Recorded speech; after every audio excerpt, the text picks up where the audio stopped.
Hello friend, welcome to my YouTube channel. आज हम SSC की एमटीएस की मैथ्स क्लास को कंटिन्यू रखेंगे और अपने वही क्वेश्चंस करेंगे जो कि एसएससी एमटीएस हर बार इसी टाइप के क्वेश्चंस को पूछता है। ज़्यादा बातें भी ना करते हुए शुरुआत करेंगे अपने फर्स्ट क्वेश्चन से। यदि क्रय मूल्य x माइनस 100 रुपये है और विक्रय मूल्य x प्लस 200 है तो लाभ प्रतिशत ज्ञात कीजिए और x की वैल्यू हमें कितनी दे रखी है, 300 दे रखी है फ्रेंड। आपको पता है क्रय मूल्य होता है कॉस्ट प्राइस मतलब होता है CP। कितना देखा, x प्लस माइनस के 100 और x की वैल्यू हमें कितनी देखी, 300। तो x की वैल्यू हमें यहाँ पे 300 माइनस 100 बराबर 200 रुपये हो गया। जो मेरा क्रय मूल्य हो गया वो 200 हो गया। और विक्रय मूल्य देखा, सेलिंग प्राइस मतलब SP।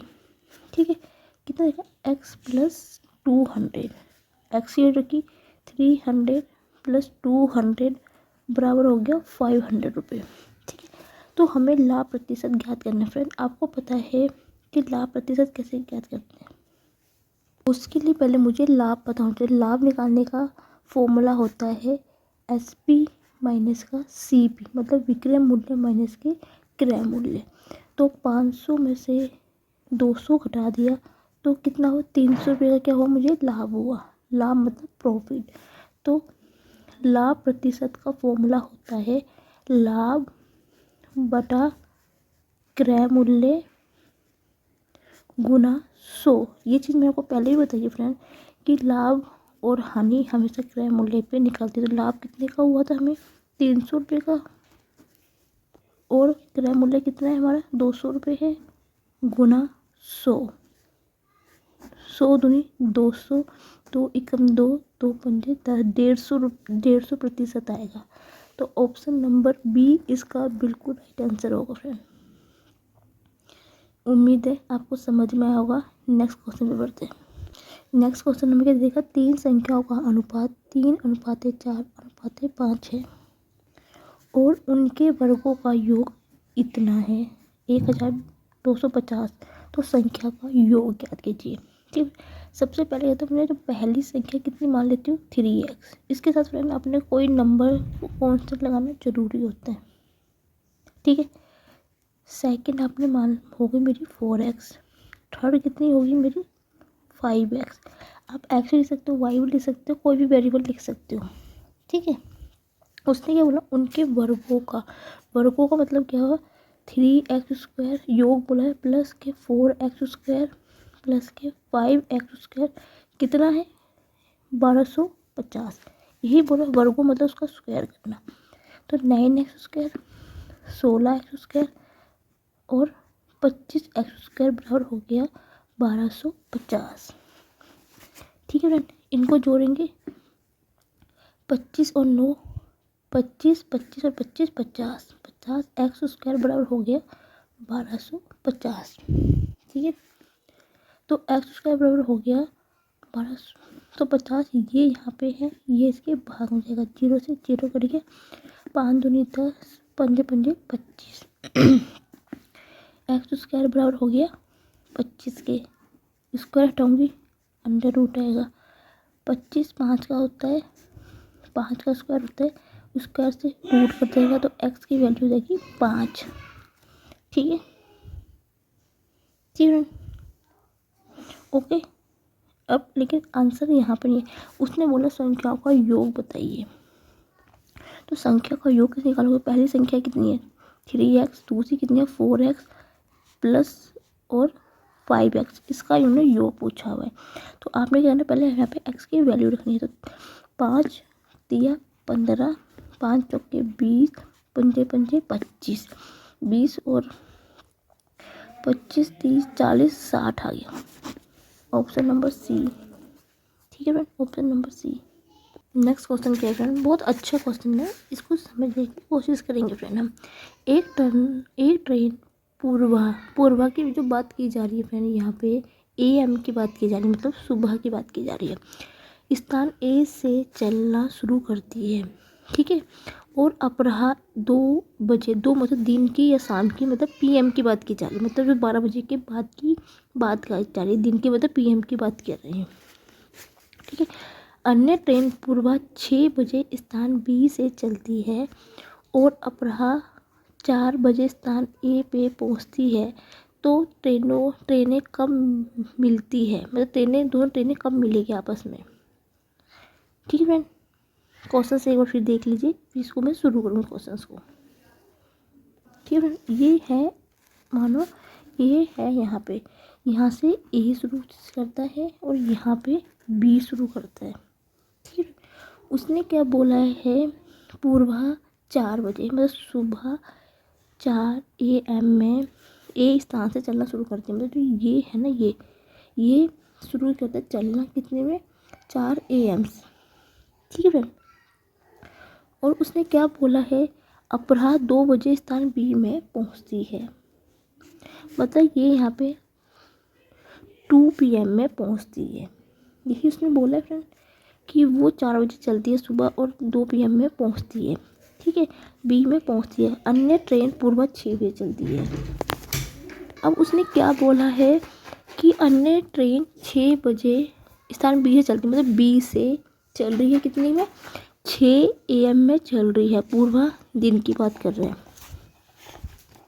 ठीक है, दूसरा क्या बोला था उसने कि पूर्वा 6 बजे बी स्थान चलती, मतलब यहाँ से चलती है सुबह 6 बजे। ठीक है, और अपराह 4 बजे ए में पहुँचती है, मतलब ये 4 के अपराह मतलब दिन के 4 बजे पहुँचती है। ठीक है, एक ट्रेन सुबह 4 बजे चल रही है, ऐसे बी में 2 PM शाम को दिन में पहुँच रही है। एक बी से चल रही है 6 बजे, शाम के 4 बजे पहुँच रही है। ठीक है फ्रेंड, हम ये मान ले हैं कि यहाँ पे ये दोनों ट्रेनें मिलती है।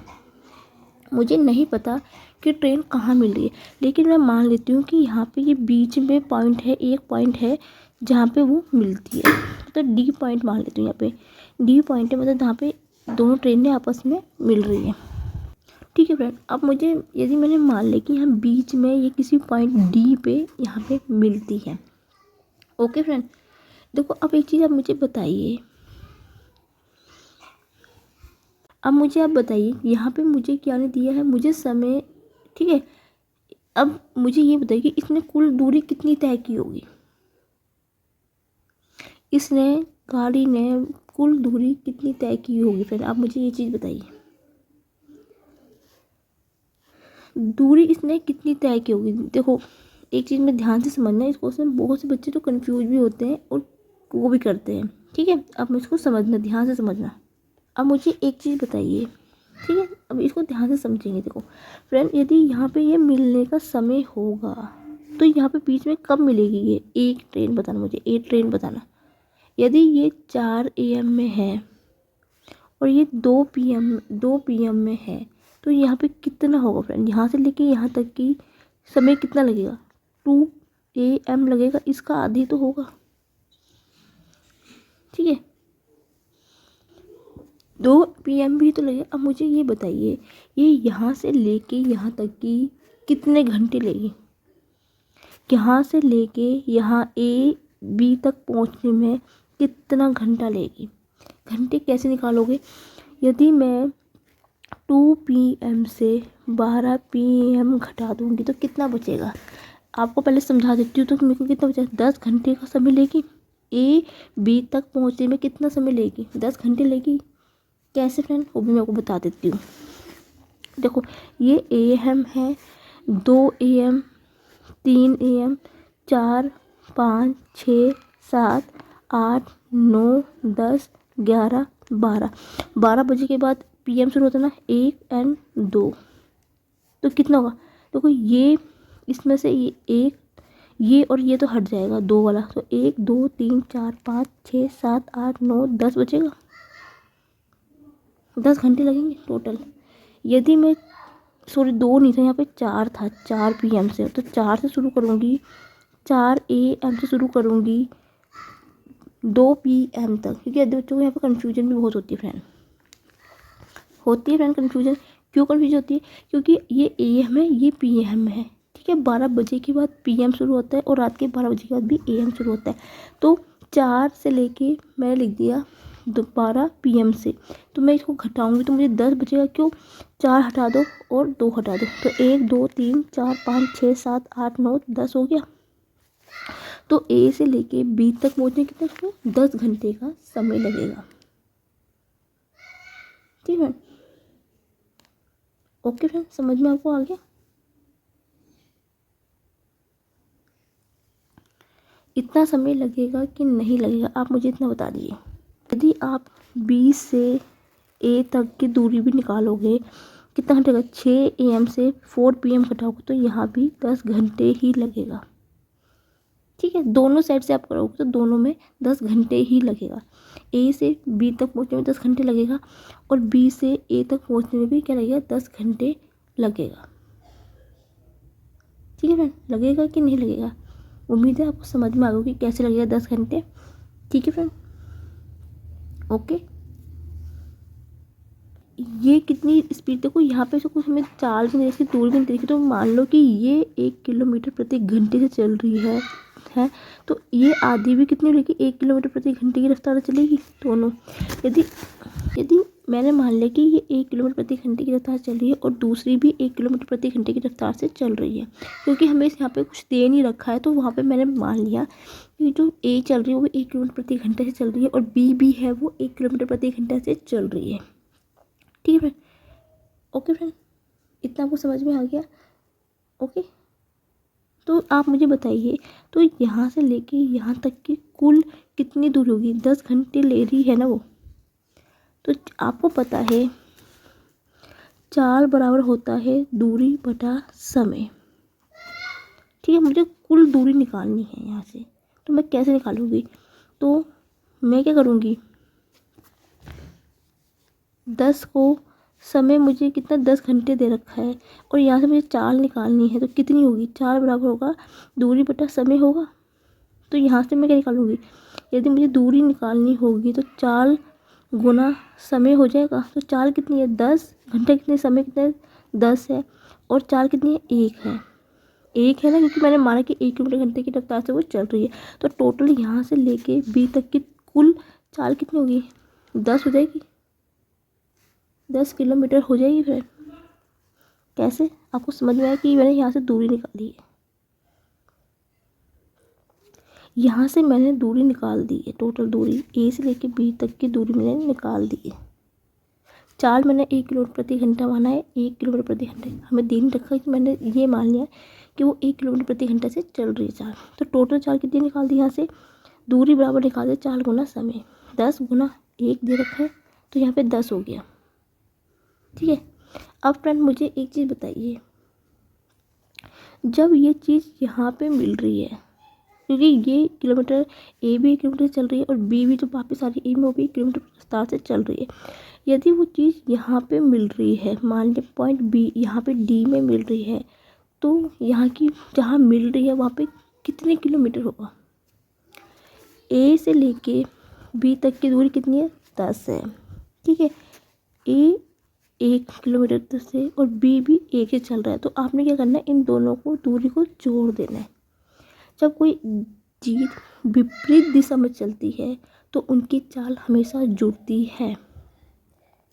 तो आपने क्या होगा, तो 10 में से 10 जो है टोटल, और इससे इसको आपने घटा देना है, ये जुड़ेगी और इसमें से ये घटाऊंगी तभी तो मुझे यहाँ की मिलेगी जिस पॉइंट को मिल रही है।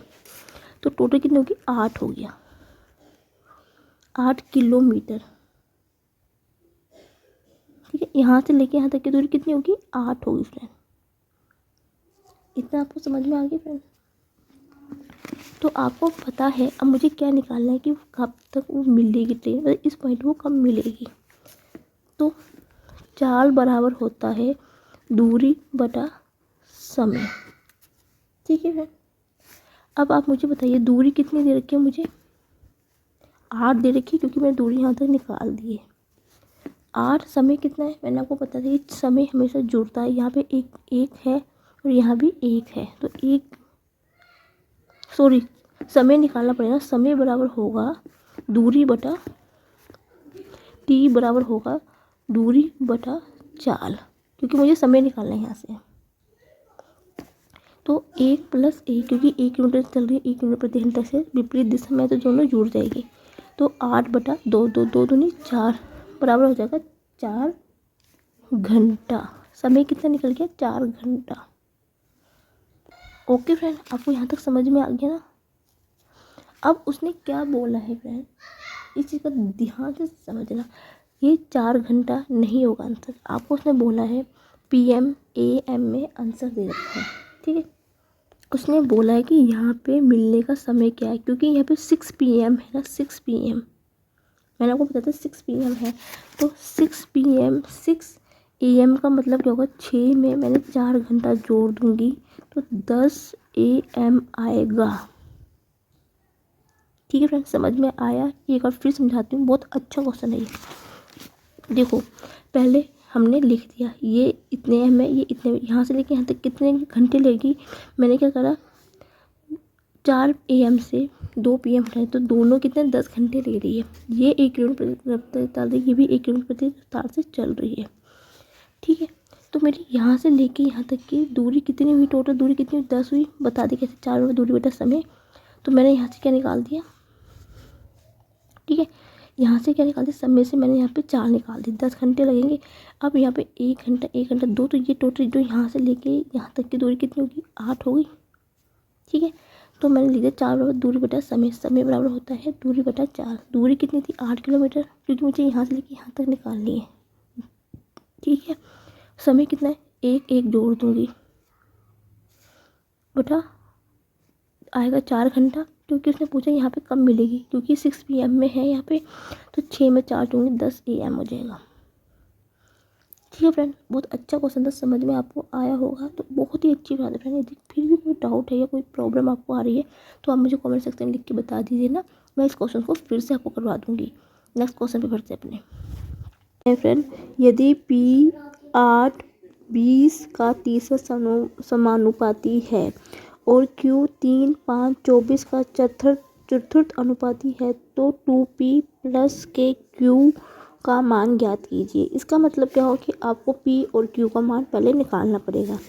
पहले यहाँ आपको क्या दे रखा है, P8 20 का तृतीय अनुपाती ज्ञात करना है, मतलब थर्ड प्रोपोर्शनल। इसका फॉर्मूला होता है निकालने का, P बराबर होता है, या मतलब थर्ड प्रोपोर्शनल बराबर होता है B² बटा A होता है। ये थर्ड प्रोपोर्शनल निकालने का फॉर्मूला।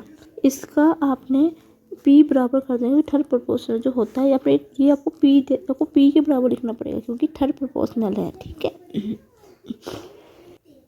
तो P बराबर B² बटा A। आपको यहाँ पे जो 8 होगा ये आपका A होगा, ये आपका P होगा, ठीक है। थर्ड प्रोपोर्शनल में हमसे 2 वैल्यू दे रखी होगी, तीसरी हमें निकालनी होती है, तो उसका फॉर्मूला होता है B² अपॉन A। तो B² की वैल्यू, B की वैल्यू कितनी है, 20 गुना 20 बटा 8, 4 दूनी 8, 4 पंजे 20, 4 10 बार, ये आ गई 50। मुझे एक वैल्यू पता चल गई, ठीक है। अब मुझे Q की वैल्यू निकालनी है। Q की वैल्यू कहाँ से निकालूंगी, Q बराबर, ये जो मैं दे रखा ना, ये P बराबर दे रखा है और ये Q बराबर दे रखा है, क्या दे रखा, 3 5 24, ठीक है। तो ये Q यहाँ पे कोमा में, क्योंकि चतुर्थ अनुपात निकालना है, यहाँ से फोर्थ प्रोपोर्शनल निकालना है, ठीक है, ठीक है। यहाँ पे साथ नंबर क्या है, एक Q लेके साथ में चलना है। इसके 2 तरीके होते हैं निकालने के, या आपने इसको अनुपात में लिख दिया, समानुपाती होते हैं 24 अनुपात कितना, सॉरी 5 अनुपात 24, या आप इसको ऐसे लिखिए, पहला दूसरे का अनुपात समानुपात होगा, दूसरे और चौथे का, तीसरे और चौथे का समानुपात, या आप इनको बाहर वाले पदों का गुणनफल बराबर होता है अंदर वाले पदों का गुणनफल, या इसका मेथड होता है A/B बराबर होगा C/D, या ठीक है B/C बराबर होता है A/D। जौन सा मेथड आपको ठीक लगता है, क्योंकि ये A है, ये B है, ये C है, ये D है, आपको जौन सा तरीका ठीक लगे आपको उससे आप कर देना। तो Q/5 Q/3, क्योंकि पहला पद बटा दूसरा पद बराबर होगा तीसरा पद बटा चौथा पद। आर पार गुना करूँगी 24 इधर जाएगा, तो 5 गुना 3, ये Q के पास जाएगा 24, तो मैं यहाँ पे इसको भाग में लिख देती हूँ, ठीक है। कुछ तो गलत हो रहा है यार, कुछ गलत हुआ है, 1 सेकंड रुकी फ्रेंड, यहाँ पे गलती हो गई है, फिर से यहाँ गलती हो गई है, ये गलत हुआ है फ्रेंड। यहाँ पे एक चीज़ का आप यहाँ पे ना ध्यान रखना, जब भी आपसे ऐसे बोला जाएगा तो 3:5 समानुपाते 24:Q, क्योंकि जब कोई फोर्थ प्रोपोर्शन निकालना होता है तो वो यहाँ पे लास्ट में होता है, ना कि स्टार्टिंग में। इस चीज़ का ध्यान रखना। मेरे से थोड़ी सी मिस्टेक हो गई थी, मैं क्वेश्चंस करने पे ध्यान दिया, मैं भूल गई थी। ये चीज़ आपको मैं बता देती हूँ, जो बच्चे भी गलती करते हैं, जो मैंने भी जल्दीबाजी में गलती कर दी है, मैंने तो की है फ्रेंड, और बच्चे भी इस चीज़ को गलत करते हैं। क्योंकि इसने फोर्थ पूछा है, फोर्थ मतलब लास्ट वाला, चौथा, तो जिसको आपको पूछा जाता है वो क्यों वहाँ पे यहाँ पे लगाओगे आप, ना कि स्टार्टिंग में, क्योंकि स्टार्टिंग में दे रखा होगा, लेकिन आप यहाँ पे लास्ट में, क्योंकि क्यू का पूछा है। ठीक है, वही फॉर्मूला लगेगा, A/B 3/5 बराबर 24/Q। आर पार गुना करेंगे 3Q बराबर हो जाएगा 24 गुना 5, तो Q बराबर हो जाएगा 24 गुना 5/3, 3×8 = 24, 40 आ जाएगा। ठीक है फ्रेंड, मतलब P की वैल्यू मुझे 40 मिल गई, Q की वैल्यू मुझे 50 मिल गई, P की वैल्यू, और Q की वैल्यू 40 मिल गई। ठीक है, फिर आपने क्या निकालना है, पूछा क्या है हमसे, 2P + Q का मान। ठीक है, 2 गुना P कितना है 50, 100 + 40 बराबर हो गया 140 हो गया इसका राइट आंसर। तो ऑप्शन नंबर सी है फ्रेंड। एक बार मैं फिर से समझा देती हूँ आपको। देखो, सेकंड प्रोपोर्शन निकाला तो पहली वैल्यू के इक्वल आ जाएगा। ठीक है, और आपसे थर्ड फोर्थ प्रोपोर्शन पूछेगा तो एक चीज़ हमेशा ध्यान रखना, कोई संख्या दे रखी होगी, क्योंकि फोर्थ चौथा होता है, लास्ट वाला होगा, तो वह PQR कुछ भी दे रखा होगा तो आपने यहाँ पे लिख देना है। यदि वहाँ पे कुछ नहीं दे रखा हो, 3 ही संख्या दे रखी, तो आप उसको फोर्थ को X लिख के कर देना, कोई भी वेरिएबल मान के कर लेना फ्रेंड। उम्मीद है समझ में आपको आ गया होगा। आपने जो मैं जल्दी में ये गलती की, आप मत करना फ्रेंड ये गलती, ये तो क्वेश्चन गलत हो जाएगा। नेक्स्ट क्वेश्चन पे बढ़ते हैं। नेक्स्ट क्वेश्चन है, ये भी काफ़ी अच्छा क्वेश्चन है फ्रेंड, इस टाइप का क्वेश्चन पूछा जाता है। ठीक है, 6 संख्याओं में से पहली 5 संख्याओं का योग 6वीं संख्या से 7 गुना है। मतलब जो 6 संख्या है उसकी तो पहली 5 संख्याओं का योग है वो 6वीं संख्या से 6 गुना है। यदि उनका औसत 136 है तो हमें 6वीं संख्या ज्ञात करनी है। ठीक है, ठीक है, नेक्स्ट पेज में करते हैं। यहाँ पे स्पेस की कमी है तो मैं इसको नेक्स्ट पेज में करती हूँ। क्वेश्चन आप एक बार देख लीजिए फ्रेंड ढंग से, फिर मैं उसको नेक्स्ट पेज में शुरू करती हूँ करना। ठीक है फ्रेंड, आपसे पूछे 6वीं संख्या, तो मैं क्या करती हूँ, 6वीं जो संख्या है ना उसको मैं X मान लेती हूँ। ठीक है, क्योंकि वो मुझे निकालनी है। अब उसने क्या बोला है, और जो फिफ्थवीं संख्या क्या होगी, क्योंकि उसने क्या बोला था कि पहली 6 संख्याओं में से पहली 5 संख्याओं का योग 6वीं संख्या से 7 गुना है। मतलब यदि ये X है तो 7 गुना कितना होगा, 7X होगा इनका योग का औसत। ठीक है, योग 6वीं संख्या के 7 गुना है। ठीक है, तो और यदि उनका औसत 136 है तो 6वीं संख्या ज्ञात कीजिए। ठीक है, अब इनका उसने क्या बोला है, इनका योग, तो 7X + X बराबर कितना हो गया, 8X की हो गया। ठीक है फ्रेंड, ठीक है फ्रेंड, अब आपको पता है औसत निकालने का फॉर्मूला क्या होता है। जब भी किसी संख्या का आपको औसत पूछ लिया जाए तो आपने जो इनका योग आया है 8X, कितनी संख्या पूछा है, 6वीं संख्या पूछा बटा 6, जितनी संख्या का पूछा जाता है उस संख्या को भाग देते हैं, बराबर कितना दे रखा है 136। जब भी एवरेज निकालने का पूछा जाता है कि औसत इतना दे रखा है कि जितनी संख्या है उनका योग बटा जितनी संख्या से पूछी गई है, 6वीं संख्या पूछी गई है तो 8X बटा 6, यदि 5वीं पूछा जाए तो 5 होता, जो भी पूछा गया बटे बराबर 36 के। X बराबर होगा, ये 1 आर पार गुना होगी तो 136 गुना 6, जो 8 यहाँ गुना में है यहाँ पे भाग में चला जाएगा फ्रेंड।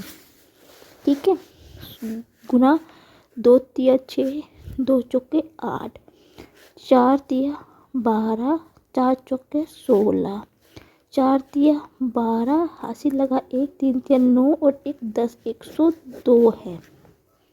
ठीक है फ्रेंड, बहुत अच्छा क्वेश्चन है, वेरी वेरी इंपॉर्टेंट आप कह सकते हो क्वेश्चन, बहुत ही अच्छा क्वेश्चन है, वेरी वेरी इंपॉर्टेंट क्वेश्चन है। इस टाइप का क्वेश्चन जो पूछा ही जाता है, और मैं वो गारंटी दे रही हूँ कि इसमें से क्वेश्चन ऐसा क्वेश्चन जरूर ही बनेगा। बहुत प्यारा क्वेश्चन है। एक दुकानदार वस्तु की कीमत को इस तरह से अंकित करता है कि 28% की छूट की अनुमति देने के बाद 12% का लाभ चाहता है। कि इतने की छूट दे रहा है लेकिन उसके बाद क्या चाहता है, वो उस पर लाभ चाहता है।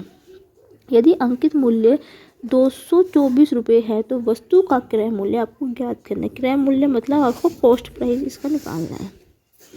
ठीक है, अंकित मूल्य होता है, अंकित मूल्य का मतलब होता है इंग्लिश में मार्केट प्राइस, जिसको शॉर्ट फॉर्म में हम लिखते हैं MP। कितना दे रखा मुझे, 224 रुपये दे रखा है। ठीक है, इसको ध्यान से समझने की कोशिश करना है। ठीक है, उसने बोला कि एक दुकान की वस्तु की कीमत इस तरह अंकित करता है कि 28% की छूट की अनुमति देने के बाद 12% का लाभ चाहता है। ठीक है, तो मुझे यहाँ से अपना सेलिंग प्राइस निकालना। सेलिंग प्राइस होता है विक्रय मूल्य। ठीक है, कैसे सेलिंग प्राइस कितना होगा, जितना रेट है MRP रेट गुना कितना 28% की छूट दे रहा है।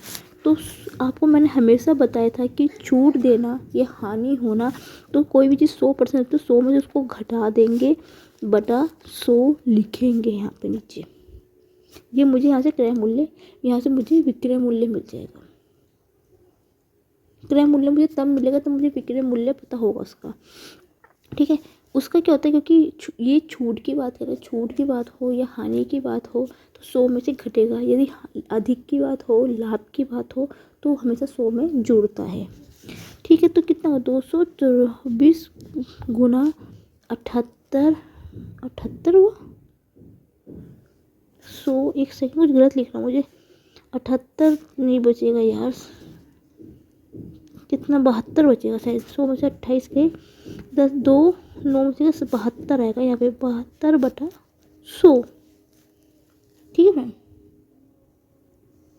मैं कुछ गलत तो नहीं कर दिया फ्रेंड? नहीं सही है, सही है सही है, बिल्कुल सही है। ठीक है, ये मुझे को अपना क्या मिल गया, मुझे यहाँ से विक्रय मूल्य मिल गया। ठीक है, अब मुझे विक्रय मूल्य मिल गया तो मैं अपना क्रय मूल्य आराम से निकाल सकती हूँ। क्रय मूल्य का निकालूँ, CP मतलब उसका कॉस्ट प्राइस मतलब विक्रय मूल्य।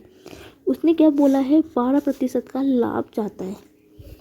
ठीक है, तो आपने क्या करना है, ये तो आपने विक्रय मूल्य आपने ऐसे रहने देना है। ठीक है, गुना क्या करना है आपने, एक चीज़ हमेशा ध्यान रखना फ्रेंड, जब आपको सेलिंग प्राइस निकालना होता है मतलब क्रय मूल्य विक्रय मूल्य, विक्रय मूल्य निकालने का तरीका क्या होता है, जितना MRP दे रखा होगा गुना छूट दे वो आएगा बटा 100 होगा। लेकिन जो क्रय मूल्य निकालते हैं वो उसका उल्टा होता है। उल्टा क्या होता है, 100 ऊपर आएगा क्योंकि उसने क्या बोला है 12% की उसको लाभ हो रहा है, तो 100 में आपने 12 जोड़ देना है बस। ये क्रय मूल्य ऐसे निकाला जाता है। तो विक्रय मूल्य निकालोगे तो 100 नीचे में होगा, जितने का लाभ होगा या हानि होगी वो ऊपर आएगा प्राइस, और क्रय मूल्य में 100 ऊपर होता है और नीचे वो होता है जिसमें क्रय मूल्य या जिसमें लाभ या हानि जो हो रही है। ठीक है फ्रेंड, करेंगे 224 गुना 72 बटा 100 गुना 100 112, 100 से 100 कट गया। ठीक है, अब मैं इसको किसी 6 से काटूँ, कट जाएगा 6 दूनी 6 एकम 6 7 8 9 10 11 4 6 6 36 6 सत्ते 42। ठीक है, 6 एकम 6 6 दूनी 12 17। तो मैं इसको इतनी बार काटूँ कितना कटेगा, 17 एकम 17 3 और 54 54 17 दूनी 54, तो 12 गुना 12 12 का स्क्वायर होता है 144। 144 रुपये का उसको क्या होगा, क्रय मूल्य होगा। ठीक है फ्रेंड, ऑप्शन नंबर C। एक बार फिर समझाती हूँ इस क्वेश्चन को। हमें दे रखा है अंकित मूल्य, हमें दे रखा है। ठीक है, पहले अंकित हमें क्रय मूल्य तब मिलेगा जब मुझे उसका विक्रय मूल्य पता होगा। तो विक्रय मूल्य निकालने का फॉर्मूला होता है MP मतलब उसका अंकित मूल्य गुना 100 में से जितना लाभ हुआ है, हानि हुई है, छूट मिली, जो भी मिला है।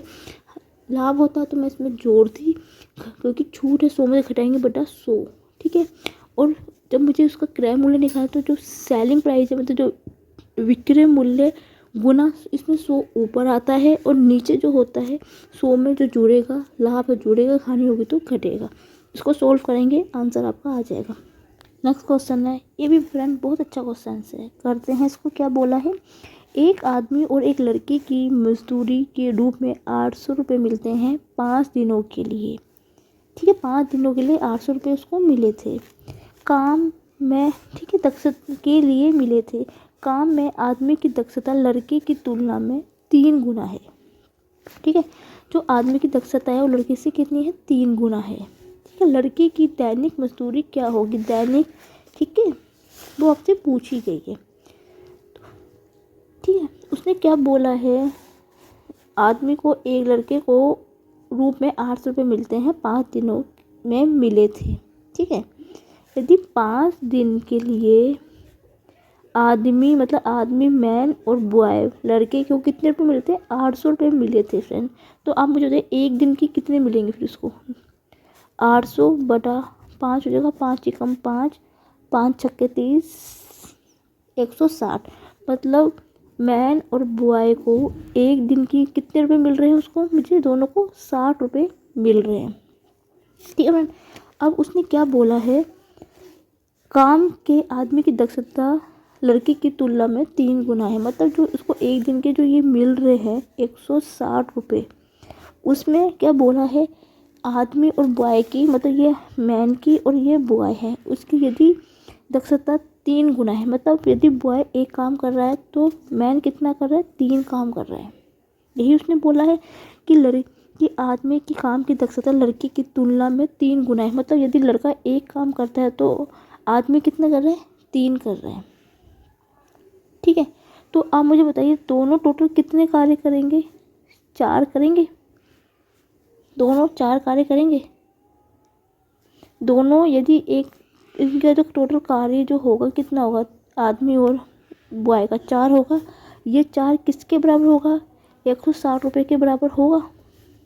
तो एक कितने का होगा, 160 बटा 4 की होगा, 4 चौके 16, 40 के बराबर होगा। एक जो कार्य है वो 40 रुपये के बराबर होगा। उसने क्या पूछा, लड़की की दैनिक मजदूरी पूछी है, लेकिन दैनिक कितनी मजदूरी यहाँ पे, 1 है यहाँ पे। तो क्या करेंगे, 40 को 1 से गुना कर देंगे तो 40 आ जाएगा। ठीक है फ्रेंड, यदि वो आपसे आदमी की पूछता, ठीक है, ऑप्शन नंबर इसका 40 रुपये है।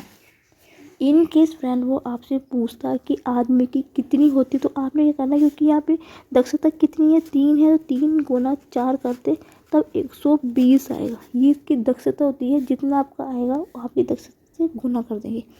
यदि वो आपसे आदमी की पूछता तब 3 से गुना करते तो 120 आता, लेकिन उसने लड़की की पूछी है तो 1 है दक्षता, तो 1 की दक्षता से गुना कर देंगे तो कितना जाएगा, 40। इसका बिल्कुल राइट आंसर होगा फ्रेंड। अब हम बढ़ते हैं अपने नेक्स्ट क्वेश्चन पे।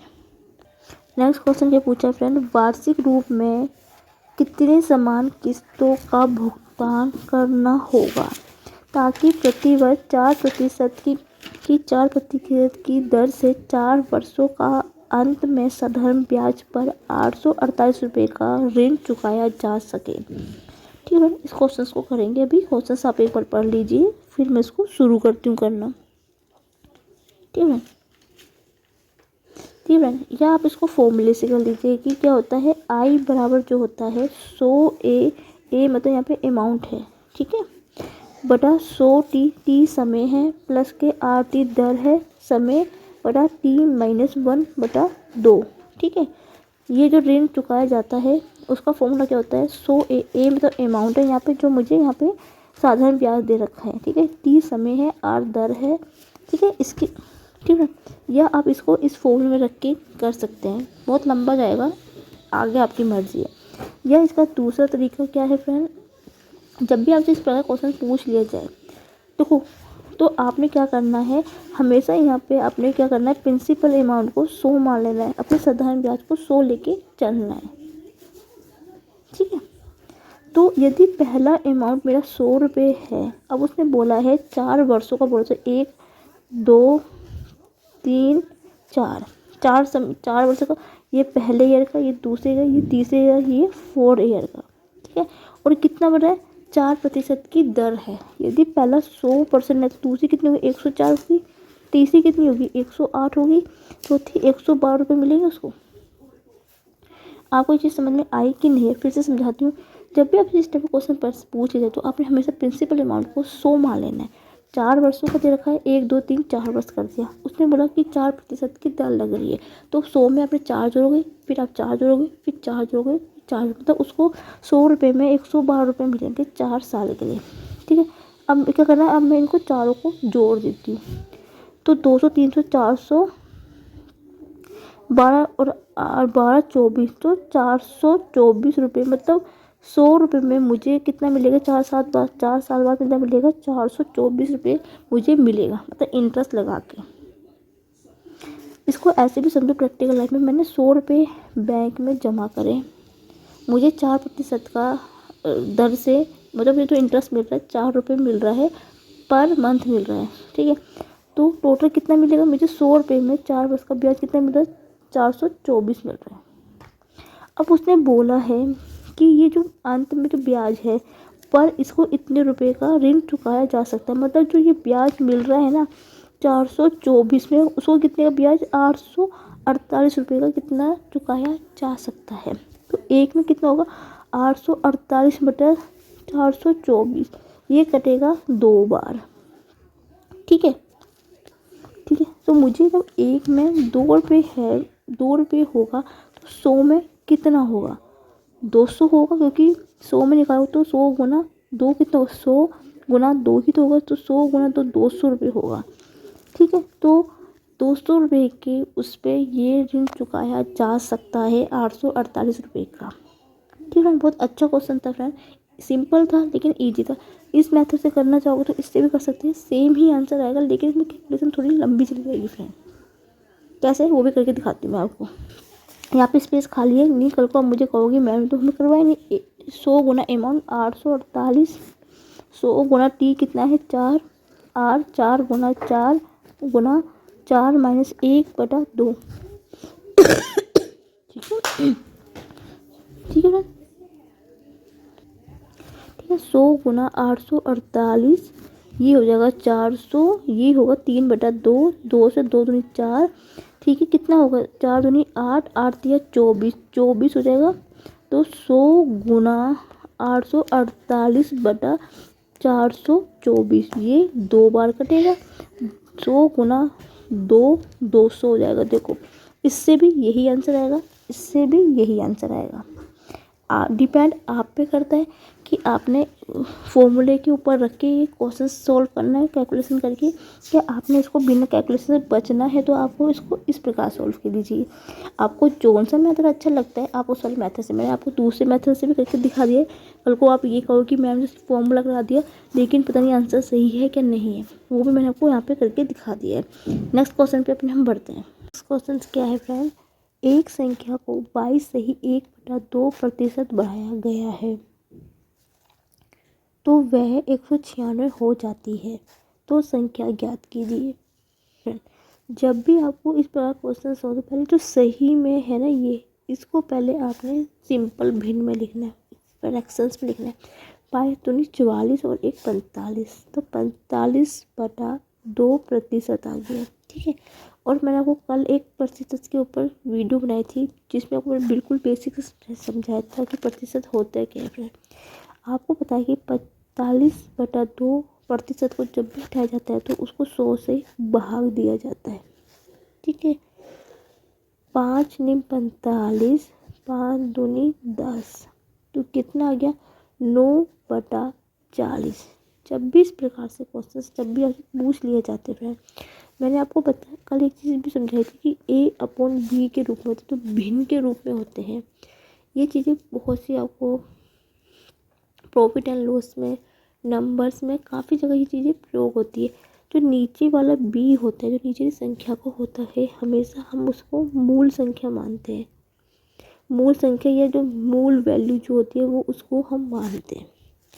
और मैंने आपको फ्रेंड हमेशा एक चीज़ बताई थी, यदि कोई चीज़ बढ़ाई जाती है तो 20 + B में A जुड़ता है। ठीक है, अधिक होती है या बढ़ाया जाता है तो हमेशा जुड़ेगी। यदि आपसे बोलता है कि छूट दी जा रही है या घटाया जा रहा है तो हमेशा मूल संख्या से ऊपर वाली संख्या को हम घटाते हैं। ठीक है, ये पॉइंट क्लियर होना आपका बहुत ज़रूरी है। आपको समझ में आना चाहिए कि कब जुड़ता है और कब घटाया जाता है। छूट होगा या घटाई जाती है तो वहाँ पर नीचे वाली जो मूल संख्या से ऊपर वाली संख्या को घटाया जाता है, क्योंकि यहाँ पे बोला है बढ़ाया जा रहा है। बढ़ाया जा रहा है मतलब 40 से वो संख्या कितनी हो रही है, जोड़ के 49 हो रही है। ठीक है, यही चीज़ बढ़ाई जा रही है तो नीचे की संख्या में ऊपर की संख्या को हम जोड़ देते हैं तो 49 हो रही है। वो क्या बोलता है, जब ये बढ़ाया जा रहा है तो वो 196 हो जाती है। ठीक है, मतलब जो ये अब आपको जो भिन्न के रूप में तो नीचे वाली संख्या से आपको कोई मतलब नहीं होगा यहाँ पे। अब इसका जो मतलब होगा वो आगे होगा लास्ट में। तो अब इस 40 को तो आप भूल ही जाओ अभी। तो बढ़ाने पर क्या मिल रहा है, हमें 196 मिल रहा है। इस चीज़ का हमेशा ध्यान रखना है। ठीक है, बेसिक छोटी छोटी चीज़ें हैं जिससे आपको क्वेश्चन गलत भी हो जाते हैं और बच्चे समझ नहीं पाते हैं इस क्वेश्चन को। ठीक है, तो एक कितने हो, तो 196 बटा 49, तो ये कटेगा 4 बार। ठीक है, तो ये 1 यूनिट किसके, 4 के बराबर हो गई फ्रेंड। लेकिन फिर उसने क्या बोला है, लेकिन हमने मूल संख्या तो 40 मानी है, ये तो 1 यूनिट निकली है ना। लेकिन हमने मूल संख्या कितनी 40 मान रही है, तो 40 में कितने, तो 40 में कितनी होगी, तो 40 गुना 4 कर देंगे 160 होगा इसका right answer, option number C friend. क्योंकि मूल संख्या तो मैंने 40 माना है ना, और तो उसने संख्या पूछी है तो वो मूल संख्या तो पूछी है उसने। 1 यूनिट 4 के है तो 40 कितने की होगी, 4 गुना 40 के, 160 के। उम्मीद है समझ में आपको आ गया होगा फ्रेंड। तो वो संख्या कितनी होगी, 160 होगी। नेक्स्ट क्वेश्चन पे बढ़ते हैं हम। नेक्स्ट क्वेश्चन क्या देखा, यदि किसी शंकु का संपूर्ण पृष्ठीय क्षेत्रफल 96 पाई वर्ग इकाई तथा उसकी त्रिज्या 6 इकाई है तो शंकु की ऊंचाई ज्ञात करनी फ्रेंड। आपको पता है कि जो शंकु होता है उसका संपूर्ण पृष्ठीय क्षेत्रफल क्या होता है। ठीक है, pi R into R plus L होता है।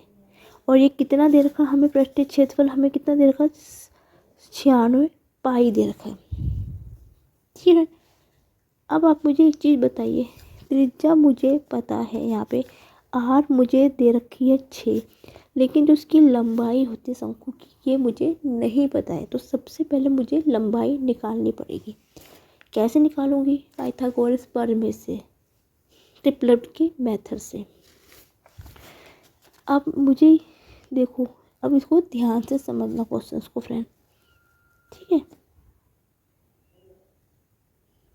ओके फ्रेंड, ध्यान से समझना क्वेश्चन को, काफ़ी अच्छा क्वेश्चन है। ठीक है,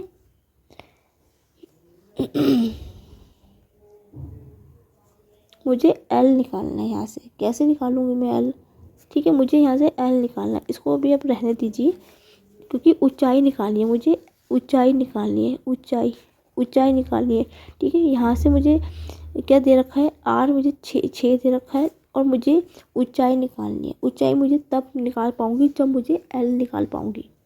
ठीक है, क्योंकि शंकु की ऊंचाई निकालनी है मुझे। आपको पता है शंकु कैसे होता है, ऐसे होता है शंकु, शंकु ऐसे तो होता है। ठीक है, शंकु की मुझे ऊंचाई निकालनी है। यदि मैं इसको यूँ डिवाइड कर दूँ यहाँ 20 से तो कोई फर्क तो पड़ेगा नहीं, इससे 2 हिस्सों में भी डिवाइड करूँ तो शंकु ही रहेगा ना। ठीक है, यहाँ से उसके लिए मुझे क्या है, तीरक की लंबाई चाहिए। तीरक की लंबाई पता होगी तभी तो मैं एच निकाल पाऊंगी। तो यहाँ से मैं क्या करूँ कि क्षेत्र जो संपूर्ण क्षेत्रफल से मैं उसको तीरक की ऊंचाई निकाल रही हूँ। तो क्या हो रहा है, पाई की वैल्यू मैंने रख दी 22/7, रखने की जरूरत नहीं क्योंकि 96 पाई दे रखा है तो पाई को रहने। तो पाई आर की वैल्यू कितनी दे रखी है फ्रेंड, 6 दे रखी है। तो 6 + एल बराबर 96 पाई के, पाई से पाई कट गया, 6 × 36 प्लस के 6 एल बराबर हो गया 96 के। तो 6L बराबर हो गया 96 माइनस का 36। 6L बराबर 0 68, तो L बराबर 60/6 बराबर 10 के आ गया। देखो अब मैं यहाँ पे जाती हूँ, ठीक है, यहाँ पे डिवाइड करें तो ये इसकी शेप में बन जाएगा। हमें त्रिज्या कितनी दे रखी है, देखो अब आपको यहाँ पे जैसे चीज़ समझ में नहीं आएगी तो मैं आपको चित्र बना। ये एक शंकु होता है, वो हमेशा ऐसे होता है। जो इसकी त्रिज्या होती है वो R होती है। जो इसकी ये है ऊंचाई, ऊंचाई मुझे निकालनी है। तिर्यक ऊंचाई मैंने कितनी निकाली, 10 निकाली। ये इसी के रूप में बन जाएगा। अब जो मैं ये चीज़ इसमें से ये चीज़ हटा दूँ तो मैं इसके रूप में बन जाएगा। तो इसका मतलब त्रिज्या मुझे कितनी दे रखी है, 6 दे रखी है। तिर्यक ऊंचाई 10 है। H मैंने निकालना है। ट्रिपलेट की मेथड से निकालूंगी पाइथागोरस प्रमेय से। कर्ण का वर्ग बराबर होता है लंब का वर्ग प्लस आधार का वर्ग, ठीक है। कर्ण कितना देखा, 100 हो गया 10 का स्क्वायर, 36 प्लस L, ठीक है। तो 100 में से 36 गया और यहाँ पे हो गया L का स्क्वायर, ठीक है। 36 में से बनेगा 64 बराबर L स्क्वायर, तो L बराबर हो गया 64 होता है 8 का स्क्वायर। ये मुझे मिल गया 8 के। तो ऊंचाई मुझे कितनी मिल गई, यहाँ से 8 मिल गई, ठीक है। तो ऊंचाई मुझे 8 मिल गई। तो ऑप्शन नंबर बी इसका राइट आंसर है। अभी आधे बच्चे तो कंफ्यूज हो जाते हैं कि यार ये क्या दे रखा है। पहले तो आपको संपूर्ण पृष्ठीय क्षेत्रफल से तिर्यक ऊंचाई निकालनी पड़ेगी। तिर्यक ऊंचाई निकालोगे तो ट्रिपलेट का मेथड लगाना। ट्रिपलेट का मतलब पाइथागोरस प्रमेय। पाइथागोरस प्रमेय से आप ये लंब होता है ना, लंब मतलब ये शंकु की ऊंचाई है। यहाँ से मैंने ऊंचाई इसका जो लंब निकला 8, ये ऊंचाई भी है तो ये 8 हो गया। समझाई थी। ये त्रिज्या होती है शंकु की, ये तिर्यक ऊंचाई होती है, ये तिर्यक लंबाई होती है और ये इसका ऊंचाई होती है। पाइथागोरस प्रमेय लगाना, आंसर आपका आ जाएगा 8 आएगा इसका। 8 सेंटीमीटर या 8 क्या इकाई में दे रखा तो 8 इकाई है, ठीक है फ्रेंड। समझ में आ गया, बहुत अच्छा क्वेश्चन था ये भी। नेक्स्ट क्वेश्चन भी पढ़ते हैं अपने। नेक्स्ट क्वेश्चन क्या है फ्रेंड, बहुत ही अच्छा क्वेश्चन है ये भी। वह समय, मैं आपको वही क्वेश्चन करवा रही हूँ कि जिस टाइप के क्वेश्चन हमेशा एसएससी वाला एमटीएस वाले क्वेश्चन पूछते हैं। एसएससी एमटीएस या और भी कॉम्पिटिटिव एग्जाम की आप तैयारी कर रहे हो तो आपको इसी टाइप के क्वेश्चन मिलेंगे, ठीक है। वह समय ज्ञात कीजिए जिसमें 3,456 रुपये की धनराशि 25% के चक्रवृद्धि ब्याज पर 4,394 रुपये हो जाएगी। जब भी आपसे कुछ इस टाइप का क्वेश्चन पूछ लिया जाए कि समय ज्ञात करना है और इतने की धनराशि इतने प्रतिशत में इतनी हो जाएगी, तो आपने बिना सोचे समझे फॉर्मूला लगा देना समय का। एन टी बराबर पी प्लस 1 प्लस R बटा 100 की पावर n। आपने बिना सोचे समझे आपने ये फॉर्मूला लगा देना है कि साधारण ब्याज बराबर होता है चक्रवृद्धि ब्याज बराबर होता है P गुना प्रिंसिपल अमाउंट बटा साधारण ब्याज, ठीक है। चक्रवृद्धि ब्याज का फॉर्मूला होता है बराबर होता है चक्रवृद्धि ब्याज बराबर होता है धन प्रिंसिपल अमाउंट गुना 1 प्लस R अपॉन 100 बटा की पावर n। n हमें निकालना है, समय हमसे पूछा गया है ये वाला। R होती है दर, कितना देर का हमें चक्रवृद्धि ब्याज 4,394। प्रिंसिपल अमाउंट देखा 3,456 गुना 1 प्लस R कितना देर का मुझे फ्रेंड, R दे रखा 25%। 25% को हटाऊंगी तो 1/100 की पावर n हो गया, क्योंकि प्रतिशत को हटाऊंगी तो क्या बनेगा, ठीक है फ्रेंड, ठीक है। 25% का मतलब होता है 25 को हटाऊंगी तो 1/4 हो गई, ठीक है फ्रेंड, सॉरी फ्रेंड, ये 25/3% है, तो 25/3% होगा। ठीक है, थोड़ा सा गलत हो गया, ये मैं फिर से करती हूँ, एक सेकंड, ये यहाँ पे गलत हो गया लिखने में, थोड़ी सी मिस्टेक हो गई थी मेरे से। 3 मैंने नीचे लिखा हुआ था, मुझे दिख नहीं रहा था। I am extremely sorry friend. देखो 4,994, 3,556, 1 + 25/3। ठीक है, ठीक है फ्रेंड, प्रतिशत में हटाऊंगी, फॉर्मूले में रखेंगे तो वैल्यू कितना, हमें चक्रवृद्धि ब्याज कितना दे रखा फ्रेंड, चक्रवृद्धि दे रखा 4,394 बराबर अमाउंट कितना दे रखा, प्रिंसिपल अमाउंट हमें वो दे रखा 3,556। 1 + आर की वैल्यू थी 25/3%, प्रतिशत हटाएंगे 100 लिखेंगे तो उसका वैल्यू कितनी होगी, 1/12 हो जाएगी फ्रेंड, की पावर n हो जाएगा। ठीक है फ्रेंड, ओके, इतना आपको समझ में आ गया। कुछ नहीं किया, 25/3% को मैंने सोल्व करके लिख दिया है यहाँ पे। 25% का मतलब क्या होता है, 1/4 होता है, 3 से गुणा करोगे तो 1/12% हो गया, 1/12 n हो गया। इसको मैं कैसे लिख सकती हूँ, 4,394, इसको मैं यहाँ इसके बटे में ले जाऊँ तो कोई फ़र्क तो नहीं पड़ेगा फ्रेंड इससे। इसको मैंने यहाँ पे भाग में लिखी, क्योंकि पूरे के उसमें तो जा सकता है, तो एलसीएम लूँगी तो 12 12 12 13/12 का n, ये हो गया। ठीक है, अब मुझे ये चीज़ देखना है कि मैं n की वैल्यू यहाँ पे क्या रखूँ कि मुझे ये संख्या मिलेगी, और ये 100% श्योर है, ये स्क्वायर होगा, क्यूब होगा, 4 होगा, कुछ ना कुछ तो ये होगा। इस चीज़ का हमेशा ध्यान रखना। तो मैं यहाँ पे 12 का स्क्वायर तो होता है 144, तो 2 बार नहीं होगा, 12 का क्यूब देखती हूँ करके, 144 गुना 12, 12 चौके 48 का 4, 12 चौके 48, 48 और 52 का 5, 12 फ्रेंड नहीं हो रहा है। तो इसका मतलब क्या है, पहले मैं इसको काट के छोटा करती हूँ, इसका मतलब किसी ना किसी से कटेगा, काट के देखती हूँ किस चीज़ से कट जाएगा आराम से।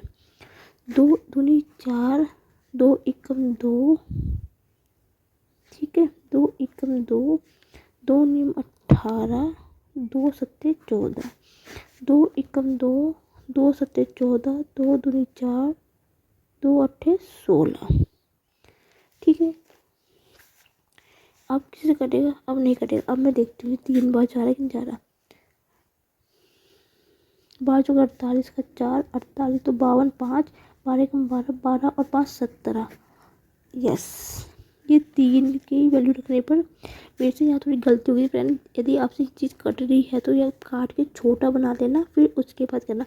और एक चीज़ ध्यान रखना, ये एन में आपने कुछ वैल्यू से रखनी है, यहाँ पे एन की वैल्यू कुछ ना कुछ रखोगे तभी आपको ये चीज़ प्राप्त होगी, ये चीज़ हमेशा ध्यान रखना।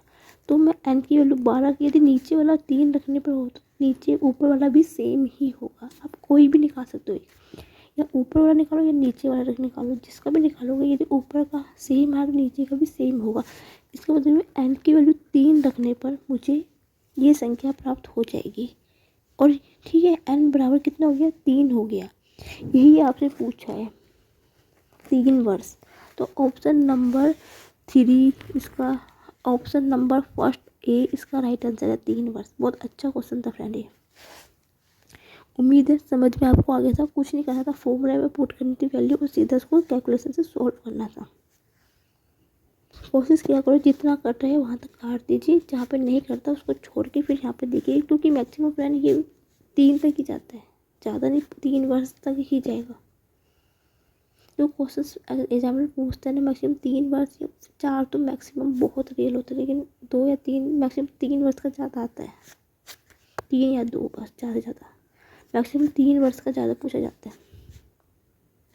ठीक है फ्रेंड, नेक्स्ट क्वेश्चन पे बढ़ते हैं अपने। कहीं भी कोई डाउट है, कहीं भी किसी भी क्वेश्चन पे कोई डाउट आ रहा है कि कहीं पे जो चीज़ समझ में नहीं आ रही है, तो आप मुझे कमेंट सेक्शन में लिख के भी ज़रूर बता दीजिए कि आपको कौन से क्वेश्चन में किस टाइम पे क्या दिक्कत है, या कोई आपके पास ऐसा कोई क्वेश्चन है जो आपसे सॉल्व नहीं हो पा रहा है, तो आप मुझे कमेंट सेक्शन में वो क्वेश्चन को कॉपी पेस्ट करके भी लिख सकते हैं। नेक्स्ट क्वेश्चन बढ़ते हैं। नेक्स्ट क्वेश्चन क्या दे रखा फ्रेंड, एक घनाभ की लंबाई में 50% की कमी, चौड़ाई में 20% की वृद्धि और ऊंचाई में 20% की कमी की जाए तो आयतन में कितना परिवर्तन होगा। अभी कुछ क्वेश्चंस पहले मैंने एक क्वेश्चंस करवाया था आपको, A/B वाला, उसको भिन्न के रूप में लिखने, नीचे वाली संख्या को मूल संख्या मानते हैं। यदि कमी होगी तो B में से A हटाएंगे, वृद्धि होगी तो B में A जोड़ देंगे। इस क्वेश्चंस को भी सेम इसी तरह करेंगे। देखो 50% का मतलब क्या होता है, 1/2। आपको पता है कैसे, 50% हटेगा तो 1/100 होता है, 2 कटेगा 1/2। मूल क्या मान लिया मैंने, 2, क्योंकि इसमें कमी हो रही तो कितनी की कमी होगी, 2 का 1 से जाएगा। मैंने आपको बताया था, अभी भी बताया, पीछे भी बताया था। दूसरा क्या है, 20% की कमी, मतलब 1/5 होता है। 20 गुना 1/100, 20 पंजे 100, तो 1/5 हो गया। तो वृद्धि हो रही तो 5 से 6 जाएगी, ठीक है। इसी प्रकार उसने क्या बोला लास्ट में, 20% की कमी हो रही है तो 1/5 कमी हुई तो 5 से कितना जाएगा अनुपात, 4 में जाएगा। अब उसने पूछा कि कितने आयतन में कितने प्रतिशत की वृद्धि होगी। इस टाइप का क्वेश्चन आपको पता है, अनुपात समानुपात वाला क्वेश्चन बन गया है। इनकी गुणा कर दीजिए, 25, 25 दूनी 50, अनुपात है 6 चौको 24, 24 एकम 24। तो यहाँ पे कितने का एरर आ रहा है, 50 में से 24 गए, 26 का क्या आ रहा है, यहाँ पे एरर आ रहा है।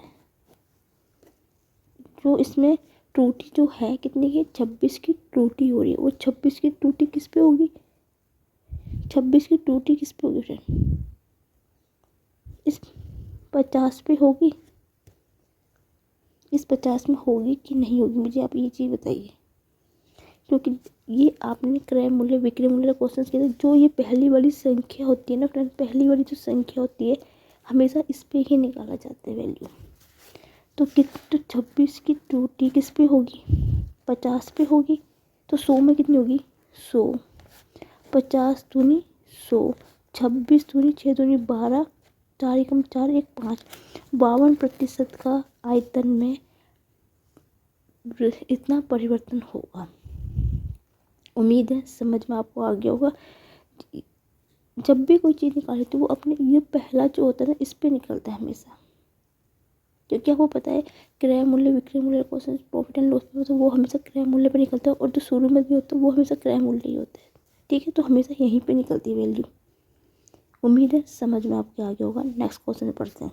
नेक्स्ट क्वेश्चन क्या दे रखा है फ्रेंड, किसी विद्यालय में लड़के तथा लड़कियों का अनुपात कितना है, रेशो 3:2 है, ठीक है। अनुपात में है, यदि 20% लड़के तथा 30% लड़कियां को छात्रवृत्ति लेते हैं, यदि 20% लड़के और 30% लड़कियों को क्या मिलती है, छात्रवृत्ति लेने वाली हो, ठीक है।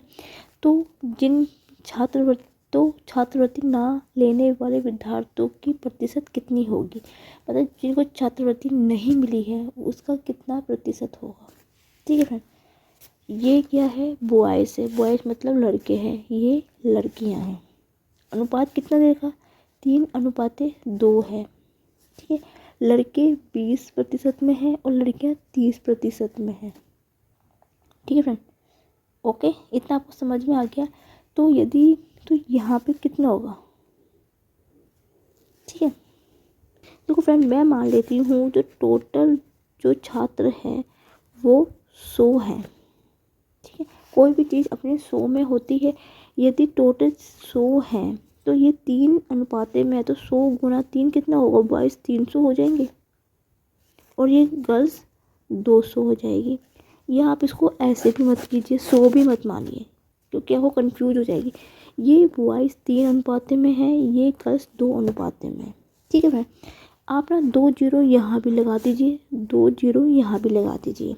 क्यों लगा दीजिए, देखो 2 जीरो में यहाँ लगाते हो, 2 जीरो में यहाँ लगाते हो, कोई फ़र्क तो नहीं पड़ता, क्योंकि अनुपात में है। 300/200 लिखूँगी तो 2 जीरो 2 जीरो कटेगी, बात एक ही बन रही है, ठीक है। ये मैं 2 जीरो इसलिए लगा रही हूँ कि जिससे मैं अपनी कैलकुलेशन को ईजी बना सकूँ और गुना भाग से बच सकूँ।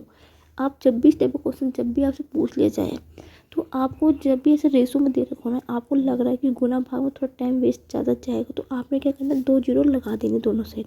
क्यों? क्योंकि मुझे अपनी कैलकुलेशन को ज़्यादा लंबा नहीं बनाना है, कोई फ़र्क तो नहीं पड़ेगा ना फ्रेंड। तो दोनों का इनका कितना हो जाएगा, टोटल कितने हो जाएंगे, 500 हो जाएंगे। गर्ल्स और बॉयज़ दोनों कितने हो जाएंगे, 500 हो जाएंगे। दोनों को मैंने जोड़ दिया, कितने हो गए, 500 हो गए। टोटल कितने बॉयज़ और गर्ल्स कितने हो गए, टोटल 500 हो गए। ठीक है, अब उसने बोला है जो लड़के हैं 20% और जो गर्ल्स हैं 30% छात्रवृत्ति ले रहे हैं। तो मैं 300 का 20% निकालूंगी तो कितना का 60 हो जाएगा। ठीक है, और लड़कियां कितनी होगी, 200 का 30% निकालूंगी, कितना होगा, 60 हो गया। मतलब दोनों का सेम सेम आ गया कि लड़के भी छात्रवृत्ति, 60 लड़के छात्रवृत्ति ले रहे हैं और 60 लड़कियां छात्रवृत्ति ले रहे हैं। तो टोटल कितने ले रहे हैं, कितने ले रहे हैं, 60 प्लस 60 कितना हो गया, 120 है। मतलब 120 छात्र क्या ले रहे हैं, छात्रवृत्ति ले रहे हैं।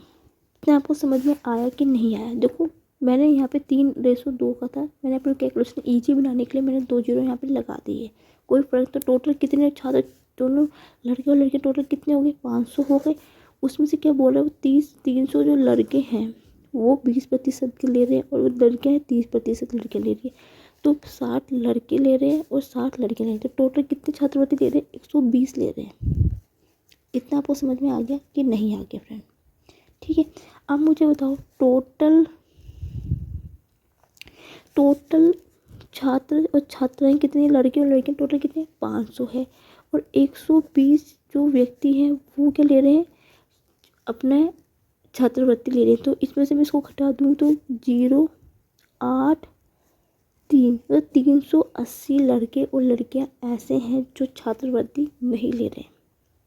ठीक है, यदि देखो इसने क्या पूछा है, तो छात्रवृत्ति ना लेने वाले का प्रतिशत पूछा। यदि वो प्रतिशत नहीं बोलता कि हाँ कि छात्रवृत्ति लेने वाले विद्यार्थियों की संख्या बताइए, तो आपने आंसर आपका यही ख़त्म हो जाता।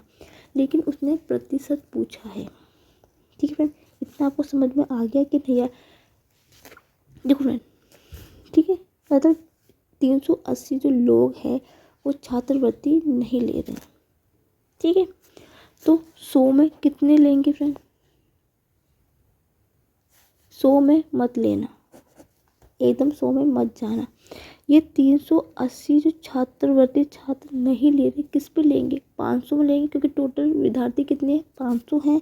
तो कितना होगा, तो 500 किसके बराबर होगा, 380 के होगा। तो एक कितना होगा, 380 बटा 500 के होगा। तो 100 कितने में होगा, 100 से गुना कर दूंगी, 100 पंजे 500, 5 सत्ते 35, 3 होगा, 5 अट्ठे 40। तो 78% ऐसे विद्यार्थी हैं जिनको छात्रवृत्ति नहीं मिलेगी। तो ऑप्शन नंबर कितना है, कुछ गलत तो नहीं कर दिया, 5 सत्ते 35, 5 छक्के 30 होता है यार, क्या लिख रही हूँ मैं, 76% होगा। उम्मीद है। देखो फ्रेंड, अब आप सोचोगे मैं यहाँ पे आपको बता दूँ मैंने जीरो क्यों लगाई। यदि यहाँ पे लेते हो तो 500 होता है यहाँ पे। ठीक है, 3 का 20% निकालोगे तो बटा 20 पंजे 100, तो 3/5 बनता। तो संख्या कितनी आती है, दशमलव में आती। तो कैलकुलेशन बहुत मेरी लंबी जाती है यहाँ पे, इसलिए मैंने यहाँ पे जीरो लगाया, जो कि मैंने आपको यहाँ पे समझा भी दी। ये 3/5 आता, ये 2 गुना 30/100 आता, 30 ही कम 10 या 30, 10 हम 100, 2 पंजे 10, तो 3/5 3/5 होता। फिर 3/5 को आप जोड़ते। तो ये फ्रेंड इसको मुझे कैलकुलेशन से बचना था अपनी, इसलिए मैंने यहाँ पे 2 जीरो लगा दिए। ठीक है, तो 300 लड़के हैं, 200 लड़कियां हैं, तो दो पूरे उसमें कितने विद्यार्थी हुए, टोटल 500 हुए। मतलब लड़के और लड़कियां कितनी होगी, टोटल 500 हुई। इसका 20%, इसका 30% निकाल दे, कितना 60 हुआ। अब छात्रवृत्ति कितनी मिली, 60 लड़कों को मिली, 60 लड़कियों को मिली, तो 120 विद्यार्थी को छात्रवृत्ति मिली है। अब मुझे छात्रवृत्ति किसको नहीं मिली, टोटल कितने विद्यार्थी है, 500 है, उसमें से मैं जिसको छात्रवृत्ति मिली वो घटा दूंगी तो कितना, 380 आ गया। 300 विद्यार्थी ऐसे जिनको छात्रवृत्ति नहीं मिली है। ठीक है, अब मुझे बताइए 300 छात्र जो 3 को नहीं मिली वो किसके बराबर होगी? वो छात्रों के बराबर तो होंगे जो जितने टोटल छात्र हैं। कितने? 500 छात्र थे, जिसमें लड़के और लड़के टोटल कितने थे? 500 थे। उसके बराबर हो गया। तो 100 कितने के बराबर होगा? 100 से गुना कर दिया, कैलकुलेशन सोल्व करी, आंसर 76 आ गया यहाँ पे। इस टाइप के क्वेश्चन को आप ऐसे ही सॉल्व करेंगे। जब भी आपको ऐसे आए ना फ्रेंड, वहाँ पे 2 जीरो जरूर लगा देना कैलकुलेशन से ईजी करने के लिए। नहीं करना चाहते हो तो फिर टाइम वेस्ट करोगे आप। यहाँ पे 3/5 करोगे, 3/5 करोगे तो 6/5 आएगा यहाँ पे। फिर 6/5 को 6/5 को जोड़ते रहो बैठ के। कैलकुलेशन को ईजी बनाने के लिए डबल जीरो लगा देना आप, कोई फ़र्क नहीं पड़ेगा। क्योंकि 300/200 का मतलब 0 करो 3/2 ही होता है, तो 2 जीरो से कोई फ़र्क नहीं पड़ेगा क्योंकि वो कट जाती है आपस में। ठीक है फ्रेंड, नेक्स्ट क्वेश्चन पे बढ़ते हैं अपने। ये भी फ्रेंड बहुत शानदार क्वेश्चन है। ठीक है, कुल छात्रों की संख्या कितनी है? 3000 है। ठीक है, कुल छात्रों की संख्या 3000 है। छात्र और छात्राओं की संख्या का अनुपात 4:1 है।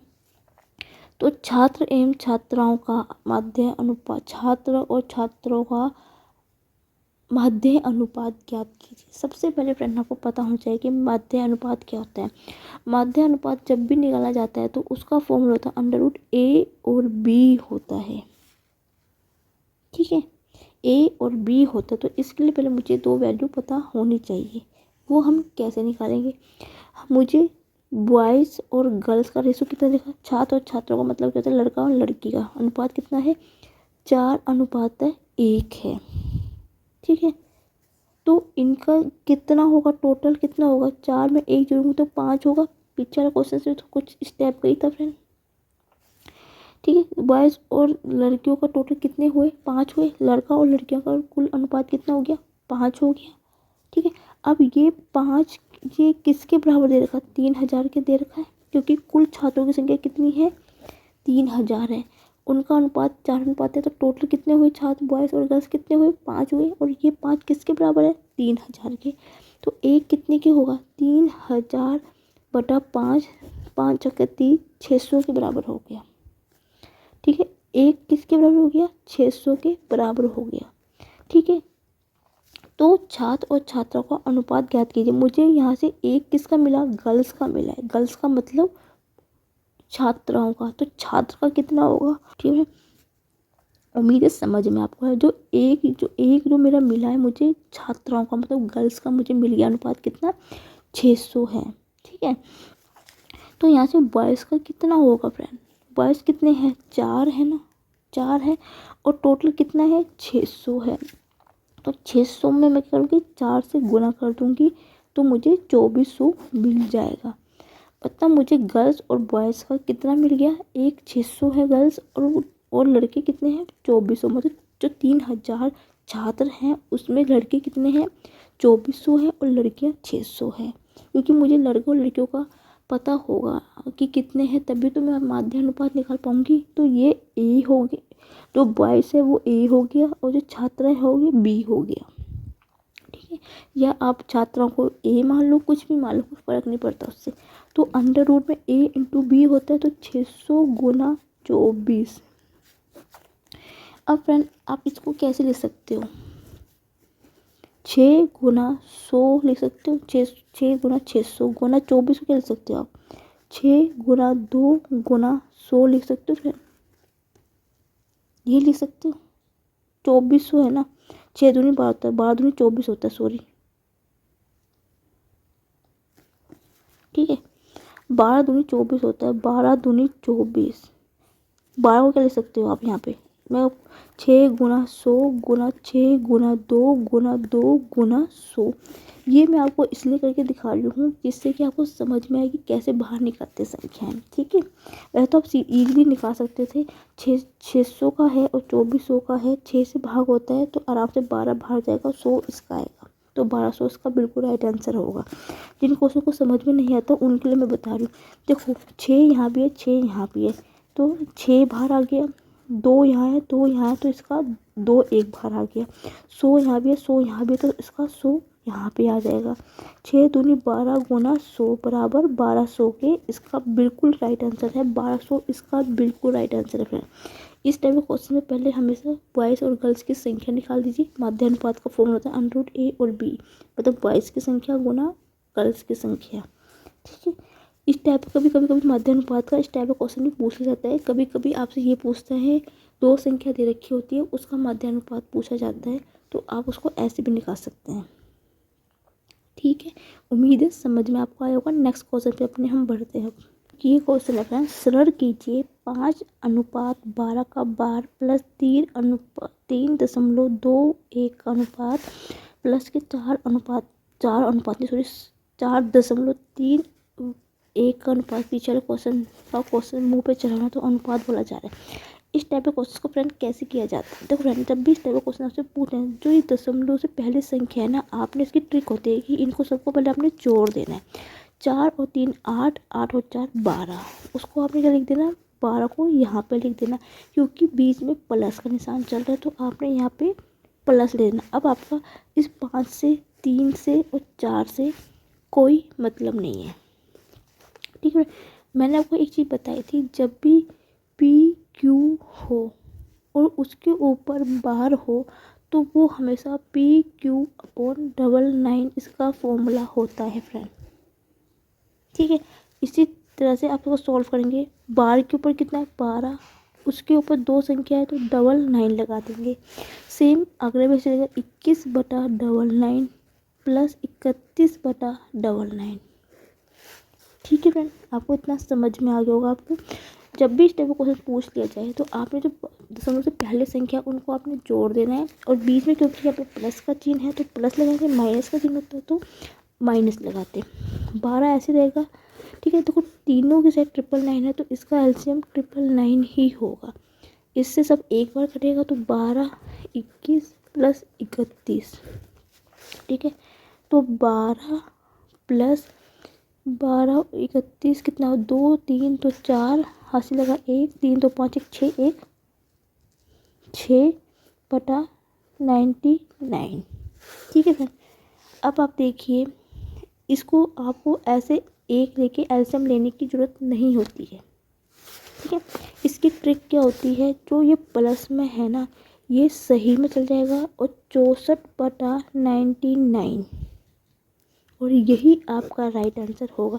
इसको ऐसे करने की ज़रूरत नहीं पड़ेगी आपको कि पहले गुना एलसीएम लोगे फिर गुना करोगे, ऐसे करने की ज़रूरत नहीं है। इसकी ट्रिक होती है, जो प्लस में होता है उसको सही में लिख दीजिए 64/99। तो ऑप्शन नंबर ए इसका बिल्कुल राइट आंसर होगा फ्रेंड। उम्मीद है समझ में आपको आ गया होगा। नेक्स्ट क्वेश्चन पे पढ़ते हैं। नेक्स्ट क्वेश्चन फ्रेंड, देखने में इजी है, लेकिन बच्चे इसमें फिर भी गलती करके आते हैं। कैसे, समझते हैं। एक वृत्ताकार उद्यान की त्रिज्या 42 मीटर है। उसके चारों ओर दौड़ते हुए 8 चक्कर लगाकर तय की दूरी तय करनी है। ठीक है, एक ये वृत्ताकार क्या है, उद्यान है, जिसकी त्रिज्या कितनी दे रखी है, मुझे 42 दे रखी है फ्रेंड। और वो कितने चक्कर लगा रहा है, 1 चक्कर 2 3 4, ये 8 चक्कर लगा रहा है यहाँ पे। और आपको पता है कि उसकी क्या होती है फ्रेंड, दूरी तय करनी है, मतलब उसकी क्या याद करनी है, उसकी परिधि ज्ञात करनी है। मतलब दौड़ते हुए चक्कर लगाता है तो दूरी तय करनी है। दूरी मतलब का मतलब होता है उसकी परिधि ज्ञात करनी है। परिधि क्या होती है वृत्ताकार की, 2πr। ठीक है, बच्चे करेंगे 22/60 गुना 42 करके आएंगे। ठीक है, अभी मैं आपको बता दूँ, जो बच्चे यहाँ गलती करके आते हैं। ठीक है, तो 7 के 6 36, 6 7 42, 22 दूनी 4 गुना 6, 6 चौके 24 का 2, 6 चौके 24 तो 26, 264 लिख के आएंगे। ऑप्शन मिलेगा तो सही है, नहीं मिलेगा तो कोई नहीं लगा के आएंगे, वो भी नहीं होगा तो कोई भी तुक्का मार देंगे।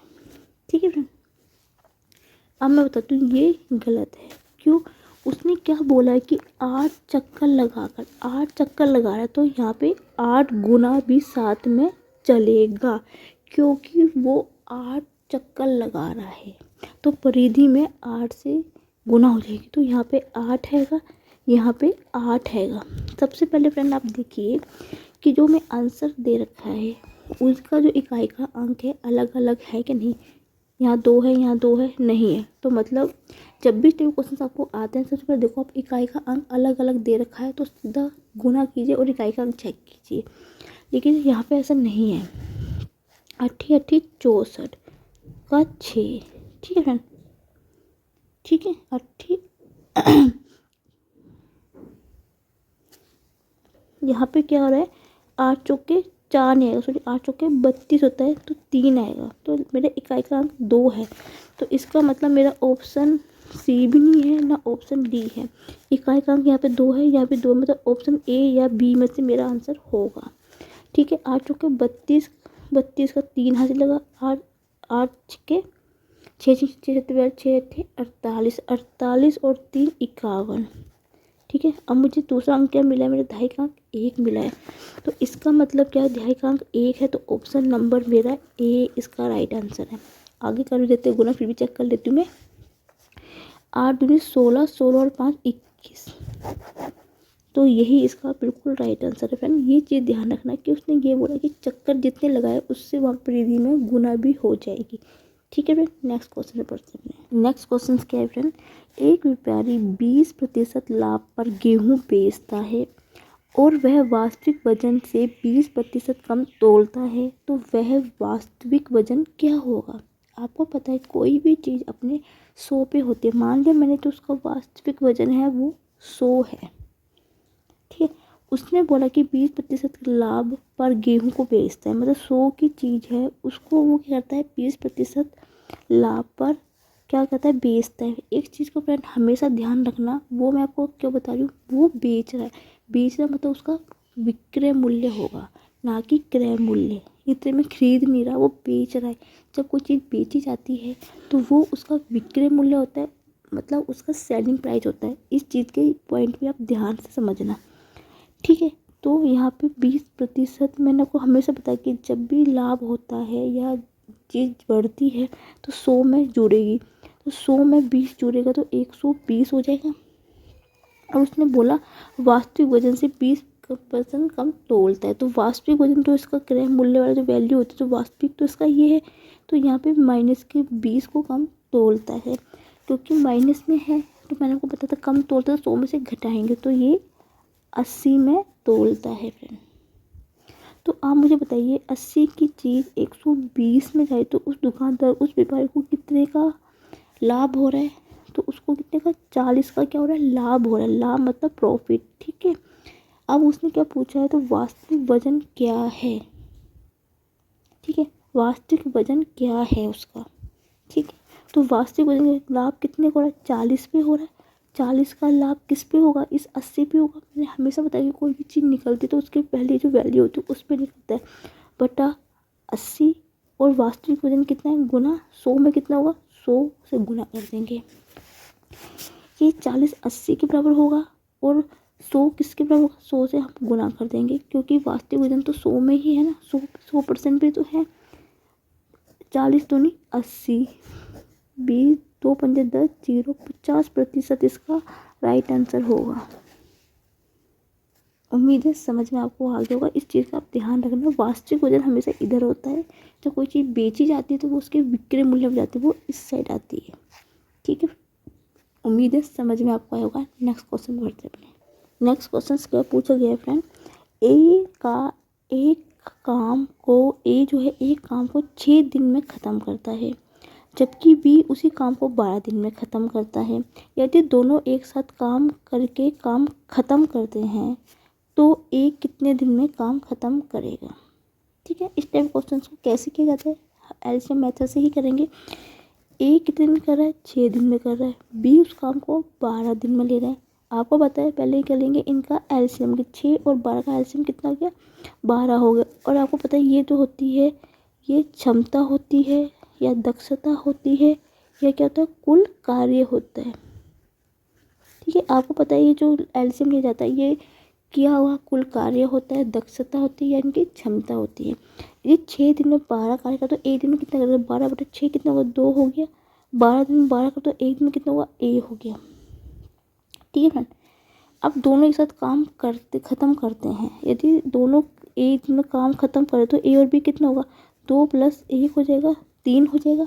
कैसे, उसने बोला कि यदि दोनों एक साथ काम करके काम ख़त्म करते हैं तो मतलब दोनों को एक दिन के कार्य को मैंने जोड़ दिया है, तो A प्लस B 2 हो गया और एक हो गया, 3 दिन हो गया। ठीक है, जो ये 3 दिन होगा दोनों का एक दिन का कार्य किसके बराबर होगा, उसकी दक्षता के बराबर होगा। ठीक है, जो ये 12 दिन का कार्य है वो कितने इनके एक दिन के कार्य के बराबर होगा। तो एक दिन कितना होगा, 3 कितना होगा 12/3 होगा, 3 चौके 12, तो एक दिन का कार्य कितना होगा इनका 4 होगा, 4 दिन होगा। ठीक है, अब उसने पूछा कि ए ने कितना काम किया होगा, उसने ए का काम पूछा, तो ए का काम कैसे निकालेंगे हम, आपने क्या करना है 4 गुना एक की दक्षता कितनी है एक दिन की 2, कुल कार्य कितना है 12, तो 4 दिया 12, तो ए का कितना होगा 2/3 होगा इसका right answer, option number A. कैसे, फिर से समझाती हूँ। 6 दिन में एक दिन, दोनों का एलसीएम लिया 12, ये इसका कुल कार्य हो गया। एक दिन कार्य 2, एक क्योंकि दोनों मिलके काम करते दोनों एक दिन कितना कार्य करेंगे 3 करेंगे, ये 3 कार्य किसके बराबर होगा, कुल कार्य के बराबर होगा। तो एक दिन का कार्य कितना होगा दोनों का 12/3, 4 दिन के होगा, मतलब दो ए और बी दोनों एक दिन का कार्य कितना 4 दिन में करते हैं। उसने क्या पूछा है ए कितने दिन में कार्य करेगा, तो ए का कार्य कितना है 4 गुना जितना दिन है 2 दिन है इनके एक दिन कार्य के 2/12 काटेंगे, आंसर इसका आ जाएगा। फ्रेंड उम्मीद है समझ में आपको आया होगा ये क्वेश्चन। यदि फ्रेंड आपसे इस टाइप का क्वेश्चन पूछ लिया जाता है कि ए अकेला एक कार्य को 20 दिन में पूरा कर सकता है तथा बी अकेला उस कार्य को 30 दिनों में पूरा कर सकता है, समान कार्य को, मतलब जो एक कार्य कोई भी समान कार्य है ए उसको 20 दिन में करेगा, उसी कार्य को बी क्या कर रहा है 30 दिन में कर रहा है। ठीक है, ठीक है, तो ए और बी दोनों मिलकर उसी समान कार्य को कितने दिनों में पूरा करेंगे। क्वेश्चन आप देख लीजिए, फिर मैं इसको सॉल्व करती हूँ फ्रेंड। ठीक है, वही मेथड प्रयोग करेंगे। ए कितने दिन में करता है 20 दिन में, बी कितने दिन में करता है उसको 30 दिन में, दोनों का एलसीएम लूँगी कितना आएगा 60 आएगा, तो एक दिन का कार्य कितना होगा इसका 3 होगा, ये 2 होगा, इससे इसको भाग दूंगी तो 3 आएगा, इसको इससे भाग दूंगी तो 2 आएगा। ठीक है, अब उसने दोनों मिलकर उस कार्य को कितने दिन में पूरा करेंगे, तो ए और बी कितना कर रहे हैं एक दिन में कार्य 3 + 2 = 5 के, पीछे वाला मेथड ये फ्रेंड, तो 5 किसके करेंगे, इसका कुल कार्य कितना 60 है। ठीक है, ठीक है, तो ये 5 जो कार्य किया है वो 60 के होगा, तो एक किसके होगा 60/5 के होगा, 5 × 5 5 दूनी 10, 12 दिन के आएंगे। तब आपने क्वेश्चन को यहीं ख़त्म कर देना है। ठीक है, यदि आपसे पूछे कि ए कितने दिन कर रही है बी, तब उसको आप आगे करना, तो आपका क्वेश्चन यहीं पे ख़त्म हो जाता है फ्रेंड। ठीक है, इस टाइप का क्वेश्चन पूछ लिए जाते हैं कभी कभी। नेक्स्ट क्वेश्चन पे बढ़ते हैं।